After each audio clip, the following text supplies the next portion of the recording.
Bago ko simulan ang pagbabahagi ng aking kwento sa inyong mga kaaswang, ay nais ko munang batiin ang mga solidong tagapakinig ng inyong channel, Sir Caspar. At isang mapagpalang araw din po sa inyo. Tawagin niyo na lang ako sa pangalang Balweg. Nakatira dito sa maliit na baryo sa Capiz. At 65 taong gulang na ako sa taong kasalukuyan. Bali mga kaaswang, ipinasulat ko sa apo ko ang kwentong aking ipapadala sa inyo upang maibahagi ko rin sa inyong mga tagapakinig ang aking karanasan tungkol sa aswang. Isa rin ako sa mga magpapatunay na totoo talaga ang mga aswang na naninirahan dito sa mundong ibabaw. Dahil ako mismo ay nakasaksi at nakaranas ng minsang habulin ako ng isang aswang sa liblib na baryo. Habang sinusulat ng apo kong si Vincent ang kwento kong ito, ay ninanamdam ko't binalikan ang aking nakaraan. Grabe, sobrang nakakamiss, lalo na pag may chicks. 27 taon na ako nang mangyari ang kababalaghang iyon. At noong mga panahong iyon, ay isa akong tindero ng mga karni sa palengke. Ngunit dahil sa hirap ng buhay ay hindi sasapat sa pamilya ko ang kinikita ko. Lalo na at may sakit ang aking ina at ang asawa ko naman ay walang trabaho.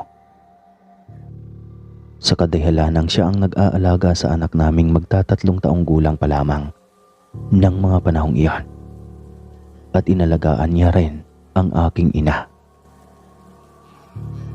Kung kaya ay umi-extra rin ako sa paglalako ng mga karne sa liblib na baryong bibihira na lamang mamalengke. Dahil sa bukod sa malayo na sila nakatira at liblib na ang baryo ay wala pang mga sasakyang nakakaraan doon. Maliban na lang sa mga bisikletang ginagamit ng mga iilang tao roon upang makapamalengke at makapamili ng iba't ibang kinakailangan sa kanilang pang-araw-araw na pagkain at gamit. Kung hindi nyo kasi na itatanong mga kaaswang ay, mahigit 1 oras ang lalakarin mula sa liblib ng baryo bago mo marating ang bungad ng baryo namin para makapamili ng mga kakailanganin mo sa bahay. Hindi katulad ngayon, nakaliwat kanan na ang may mga tindahan at kahit hating gabi ay nakakabili ka ng pagkain. Kahit na hindi ka lumalabas ng bahay dahil mayroon ng mga grab food at sila na ang naghahatid ng pagkain na ino-order mo sa online. Kaya naman noong may nagbenta sa akin ng bisikletang sira, ay hindi na ako nagdalawang isip ang bilhin iyon at ayusin. Nang sa ganoon ay may mapagkakakitaan akong pera pagkatapos ng trabaho sa palengke bilang tindero ng mga karne. Sa pinapasukan kong trabaho na rin ako bumibili ng mga karning ilalako ko para naman makakuha ako ng diskwento at maibenta ko ng mura lang sa mga kabaryo namin. Madaling araw pa lang ay umaalis na ako ng bahay para pumasok sa palengke. At pag sumapit naman ang 4:00 ng hapon ay tsaka ko pa lamang uumpisahan ang paglalako ng karne. Umaabot na rin ako kung saan-saang baryo. At kahit malalayo iyon ay pinupuntahan ko talaga sapagkat nanghihinayang ako sa kikitain kong pera. Dagdag kita ko na rin kasi iyon at makakapag-ipon pa ng pera ang asawa ko kahit papaano. Isang araw maaga pa lang ay nagayak na ako ng pagkaing babaunin para pumasok na sa trabaho. Pagkalabas ng kusina ay nakasalubong ko ang asawa ko na nagising na rin pala ng mga sandaling iyon. Ga, bakit gising ka na? Magpahinga ka muna sa kwarto. Mapapagod ka na naman mamaya kakaasikaso dito sa bahay. Lalong-lalo na sa nanay ko. Wika ko sa asawa ko. Ayos lang yun. Tulungan na lang kitang mag-asikaso ng baon mo. Ito na nga lang ang maitutulong ko sa iyo eh. Rinig kong wika ng aking asawa. Ano ka ba langga? Ako na niyan. Kaya kong asikasuhin ang sarili ko. Tsaka sobra-sobra na ang naitulong mo sa akin. Sa pag-aasikaso pa nga lang ng anak natin at sa nanay ko ay sobra-sobra na iyon. Kaya magpahinga ka na lang muna at huwag mong pabayaan ang sarili mo ha. Saad ko sa kanya. Subalit hindi ko siya napilit.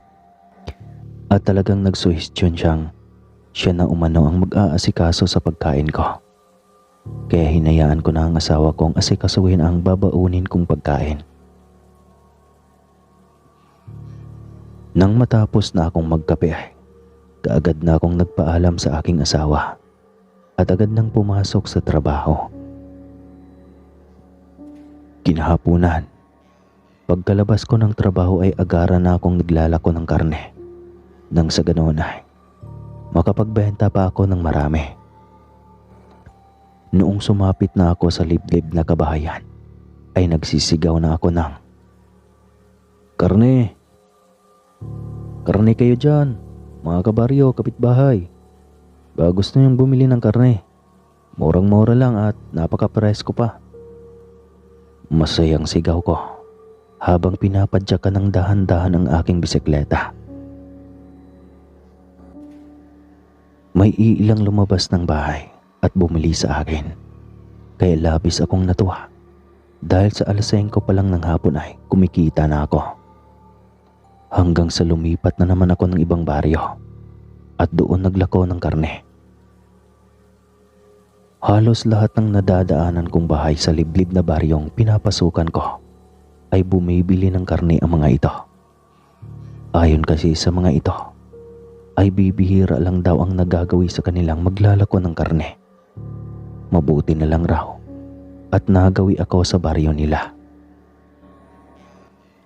Nako, iyon po talaga ang sadya ko, yung mapagbentahan ng mauulam kinahapunan ang mga nakatira dito sa liblib na ng baryo. Alam ko kasing hindi na kayo nakakapunta sa palengke para mamili. Malayo na kasi iyon at bukod doon ay alam kong abala kayo palagi sa trabaho. Kaya ako na lang po ang palaging pupunta dito sa inyo para naman maging suki ko na po kayo sa mga itinitinda kong karne. Nakangiting wika ko sa kanila. Abay, oo naman. Maigi nga iyan at hindi na kami maabala pang maglakad ng napakalayo para lang pumunta sa mga palengke para bumili ng uulamin namin kinahapunan. Tugon ng matandang babae sa akin. Matapos bumili ang mga ito ay sumakay na ako at pinadyakan ko na ng dahan-dahan ang bisikleta patungo sa dulo ng baryo. Nagbabakasakali pa kasi akong may bibili pa. Habang binabagtas ko na ang daanan ay nagpalinga-linga ako dahil iyon pala ang unang beses. Iyon palang ang unang beses na makapunta ako doon sa liblib.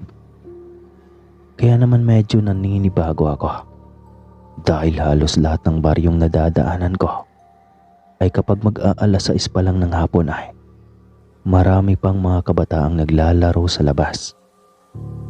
Ngunit bakit sa dulo ng baryong iyon ay wala na akong nakikitang mga taong nasa labas ng bahay?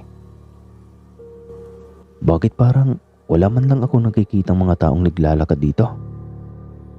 Tanong ko sa aking isipan at nagpalingalinga pa sa mga kabahayang madadaanan ko. Hanggang sa ilang sandali pa ay sinisigaw ko na ang nilalako kong karne. Nang sa ganoon ay may makarinig at magsisilabasan ang mga bibili. Subalit lumipas na lang ang ilang minuto ay wala pa ring lumabas. Kung kaya inisip ko na lang na baka maagang natutulog ang mga taong nakatira roon. Dahil kapag nasa probinsya ka mga kaaswang ay nakagawian na ng halos ng karamihan na kapag pumapatak na ang 6:00 ng hapon ay nasa loob na ng bahay ang mga ito at kakain at nagpapahinga na lamang. Kaya iyon na lang ang iniisip ko ng mga sandaling iyon. Naisip kong tutumbukin ko muna ang pinakadulo ng baryong iyon. Baka kasi may matsyempuhan akong tao sa labas at bibili iyon ng nilalakaw ko. Sayang kasi kung uuwi na lang akong hindi nauubos ang nilalakaw kong karne. Tumingin-tingin pa ako sa mga nadadaanang bahay habang pinapadyakan ko ang gamit kong bisikleta. Hanggang sa mapadako na ako sa liblib at may natanaw akong nag-iisang bahay sa may di kalayuan. At may babaeng hindi naman katandaan at sa tingin ko ay nasa 40 mahigit pa lang iyon ang nakatayo sa may paanan ng bakuran nito.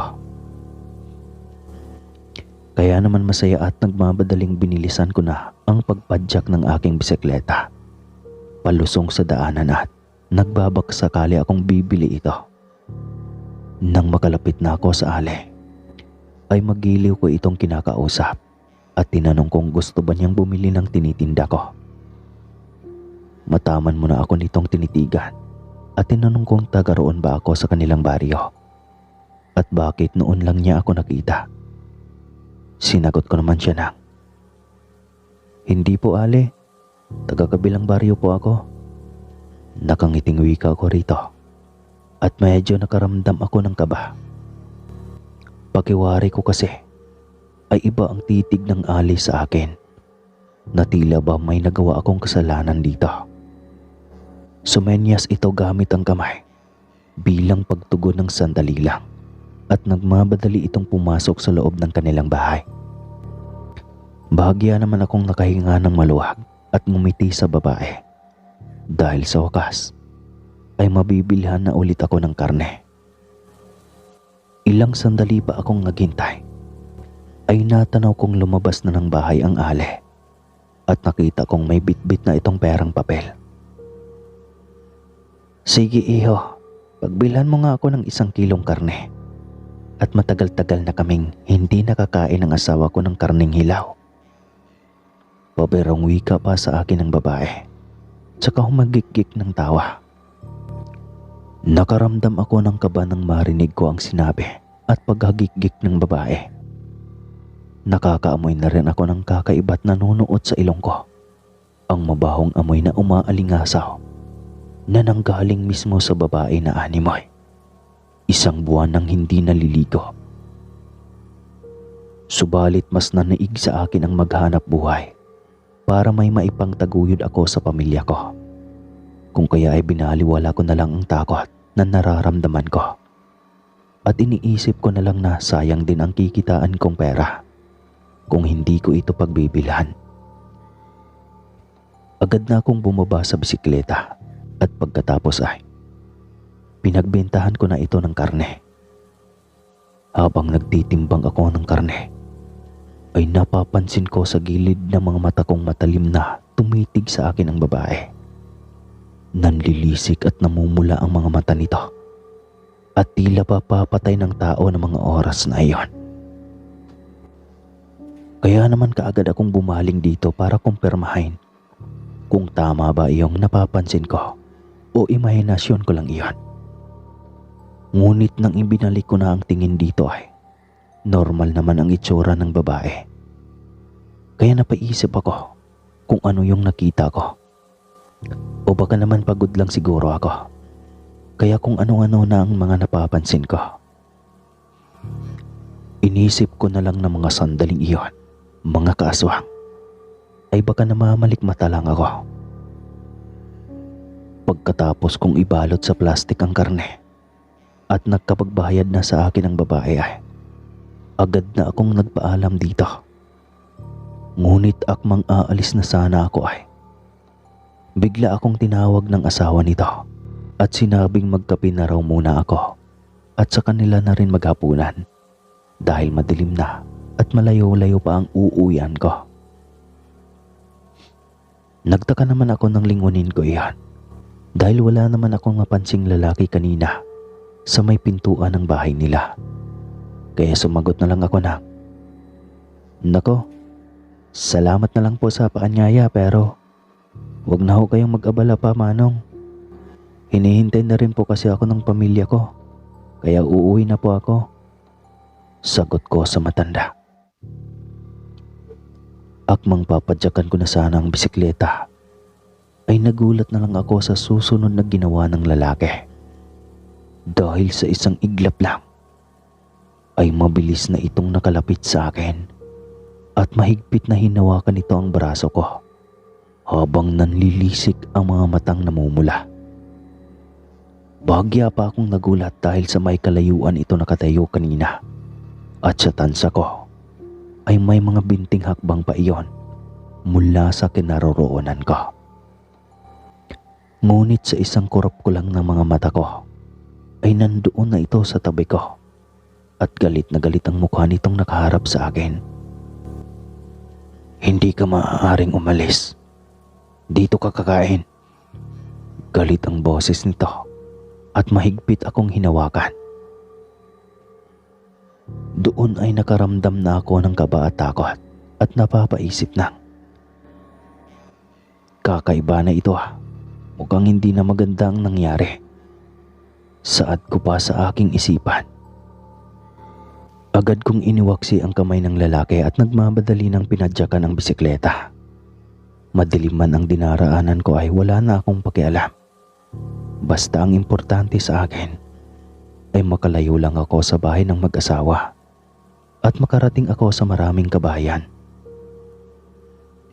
Habang binabagtas ko ang madilim na kalsada ay tudod-dasal na ako sa Panginoon na sana'y huwag niya akong pabayaan at iligtas niya ako sa mag-asawang hindi ko alam kung anong klaseng tao ang mga iyon. Mas binilisan ko pa ang pagpadyak sa kadahilanang sobra-sobra ang kabang nararamdaman ko at grabe ang kabog ng aking dibdib na halos mabingi na ako sa lakas. Hanggang sa ilang sandali pa ay narinig ko ng tila ba may kung anong hayop ang mabilis at patakbong humahabol sa akin. Kaya mas binilisan ko pa ang pagpapatakbo ng bisikleta at sumisigaw at humihingi ng saklolo sa mga kalapit bahay na naroroon. Ngunit kahit anong pagsisigaw ko ay parang wala man lang nakakarinig sa akin kahit sobrang lakas na ng boses ko. Kaya nagtataka na ako at doon ko naisip ang sinabi ng aking yumaong ama na minsan ay gumagamit ng sabulag ang mga aswang, kung kaya ay hindi iyon naririnig o napapansin ng ibang tao kahit na nasa malapit lang sila.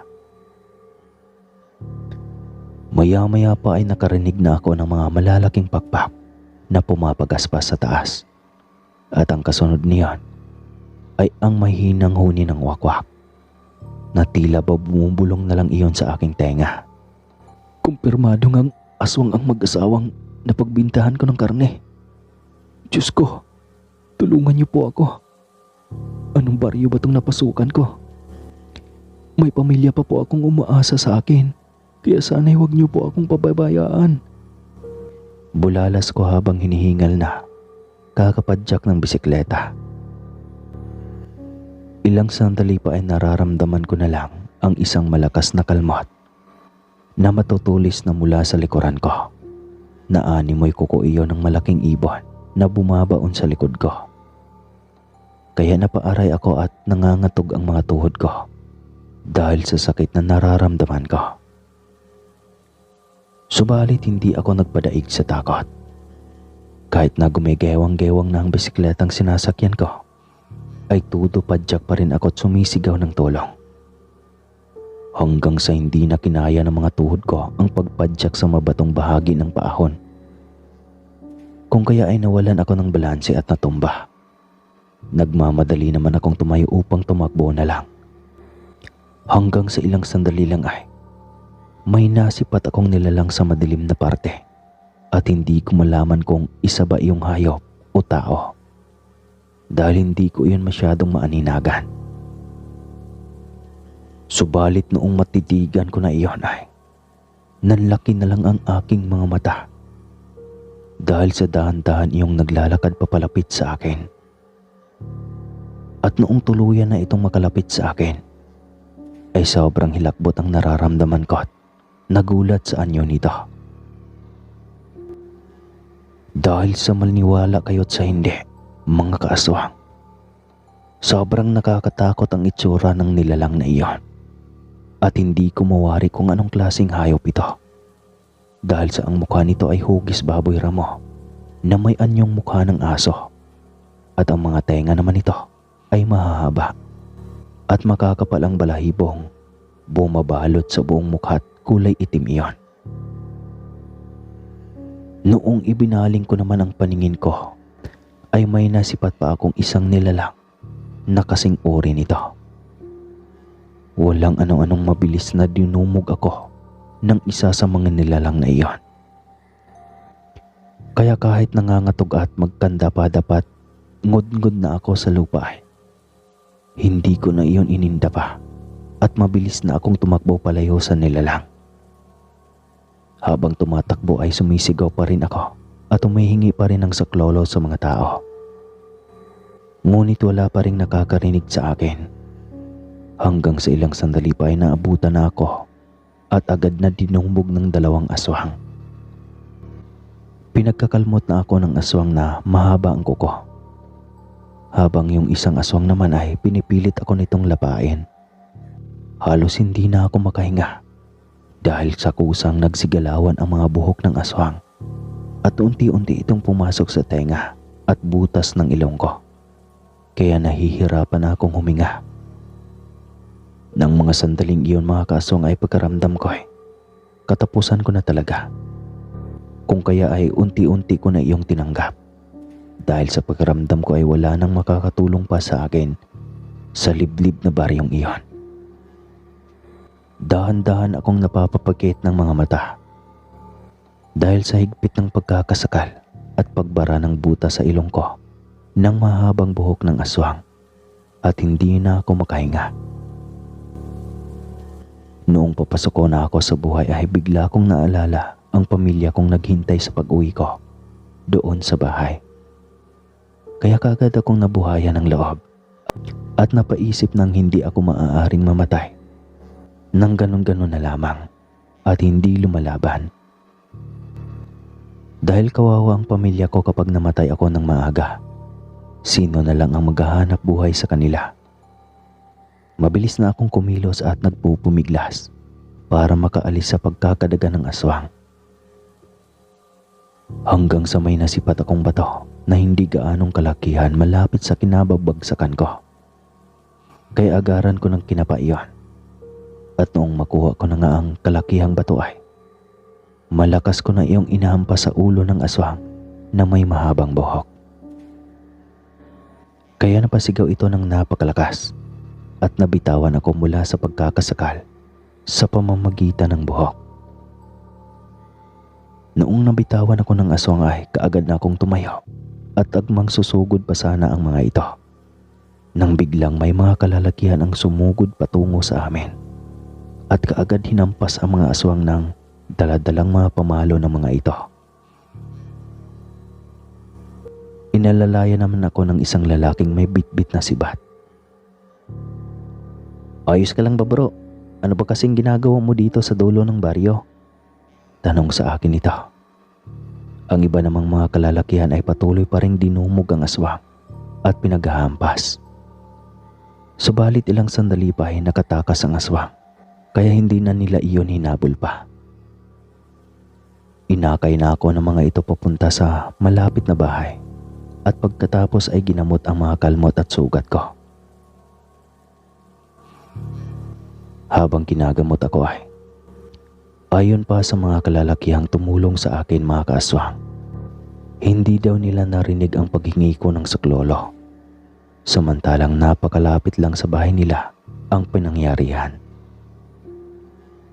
Mabuti na lang at may isang kalapitbahay ang lumabas at yun nga ay nakita nila na dinudumog na ako ng dalawang nilalang. Kaya kaagad na humingi ng tulong ito sa iba pang mga kalapitbahay para tulungan ako. At ayon pa dito ay ginagamitan sila ng aswang ng isang orasyon na ang tawag ay sa bulak. Kung kaya kahit anong pagsisigaw ko at paghingi ng saklolo ay hindi nila ako maririnig at walang makakaalam na may nangyari na pala malapit sa bahay nila. Bago ako umalis sa baryong iyon ay sobra-sobra ang pasasalamat ko sa mga taong tumulong sa akin. Magmula po noon ay hindi na ako nagpapaabot pa ng gabi sa daanan. Di bali nang hindi maubos ang nilalakaw kong paninda. Basta't ang importante ay ligtas ang buhay ko. Matiwasay akong makakauwi sa pamilya.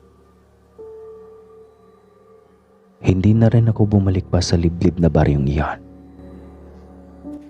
At hindi ko na nabalitaan pa kung nandun pa rin ba nakatira ang mag-asawang aswang. Hanggang dito na lang po ang aking kwento mga kaaswang. Maraming salamat po sa lahat ng nakikinig. Muli po, ako po si Lolo Baluek ng Kapis.